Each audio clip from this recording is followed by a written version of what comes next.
सोलापूर जिल्ह्यात यंदा कमी पाऊस झालाय, त्यामुळे सोलापूर जिल्हा दुष्काळाच्या गर्तेत सापडलाय। सिंचनासाठी पाणी कमी पडू लागल्याने जनावरांच्या चाऱ्याची टंचाई निर्माण झाली। चाऱ्याची आवक कमी झाल्याने चाऱ्याचे दर वाढले आणि दुधाचे दर कोसळले।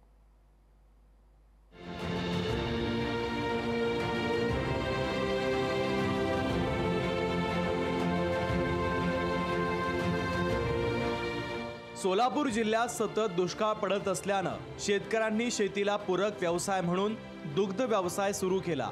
मात्र दुष्काळामुळे या दुग्ध व्यवसायाला घरघर लागल्याचं दिसतंय। खासगी दूध संघांच्या मनमानीमुळे अडचणीत सापडलेला दूध उत्पादक शेतकरी दुष्काळामुळे आसमानी आणि सुलतानी अशा दुहेरी संकटात सापडलेला आहे। ऊस 3000 रुपये टनाने घ्यायची परिस्थिती शेतकऱ्यावर आलेली आहे, त्यामुळे शेतकरी दुहेरी संकटात सापडलेला आहे। मागणी अशी की शासनानं एकतर सरसकट मदत केली पाहिजे शेतकऱ्यांना आणि दूध दर पण वाढवला पाहिजे, का तर आर्थिक ताळमेळ या ठिकाणी बसत नाही। हिरवा चारा वाळला चारा मिक्स केल्याशिवाय जनावरांच्या दुधावर परिणाम होतो।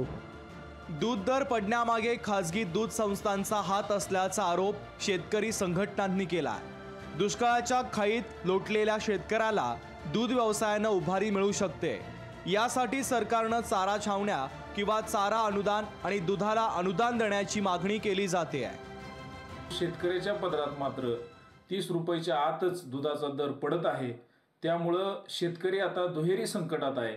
एका बाजूला दुधाचे कमी झालेले दर, दुसऱ्या बाजूला चाऱ्याचे वाढलेले दर, त्यामुळं हे पशुधन सांभाळायचं कसं आणि वरून पाण्याची टंचाई, त्यामुळे शेतकरी दूध उत्पादक शेतकरी प्रचंड अडचणीत आलेला आहे।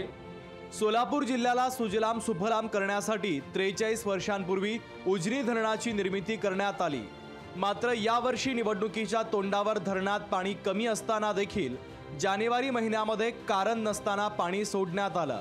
याचा परिणाम उन्हाळ्यातील पाण्याची एक पाळी रद्द झाली, त्यामुळे आज जनावरांच्या चाऱ्याची आणि पाण्याची मोठी टंचाई निर्माण झाली आहे, असा आरोप शेतकऱ्यांनी केला आहे। निसर्ग कोपला तरी बळीराजावर मायबाप सरकारनं तरी लक्ष द्यावं, अशी अपेक्षा आता सामान्य दूध उत्पादक शेतकरी करतात।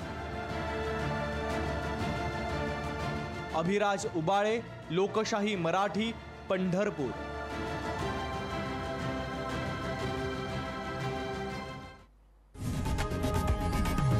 लोकशाही मराठी ऐका, पहा, जागरूक रहा।